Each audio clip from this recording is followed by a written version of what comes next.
An object without a story has a very short lifespan. We can all tell stories about the many things we own, and this is especially true of pieces of jewelry. When I wear this pin I inherited from Aunt Betty, or when I wear this hedge apple necklace I made for my mother, or when I wear this mourning necklace that great-grandmother Gum wore, I can tell the stories of these pieces, of the women who wore them and the adventures they had, how the pieces came to me and what I think about them. They all have stories, and because they have stories, they live on. Their stories get told when they're worn, their stories get passed on when the jewelry gets passed on, and therefore these pieces of jewelry have a very long lifespan. Every piece of jewelry I make has a story to tell. This necklace was inspired by a story I wrote. Here's the story and a glimpse of how I created the necklace. Flamenco Flats. She was a woman on a mission. She met him just 2 months ago. It took her only a week to decide. He was the one. It was taking him a little longer. He was not prone to sudden moves or great expressiveness, but still she could not resist him.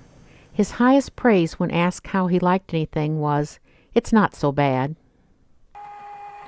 She was going to have to nudge him. In her heart she knew it would have to be more than a nudge.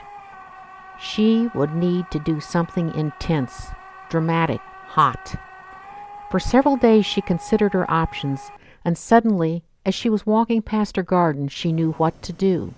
It was the bright red and pink hibiscus blooms that did it. The intense color and the ruffled edges of the blooms said it all. She was going to flamenco his ass. She had seen flamenco dancers. Everything about them was hot. The costumes, the color, the moves, the intensity.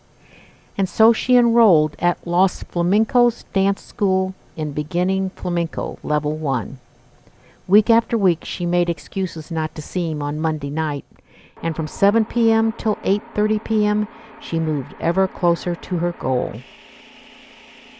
She learned to step forward in a way that caused her magenta skirt to swirl across her body. She learned to step using the ball of her foot to make a softer sound, the heel of her foot to make a louder sound, and, most powerful of all, how to perform the flat.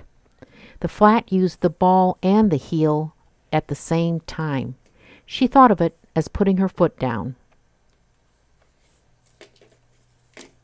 After weeks of preparation, she was ready.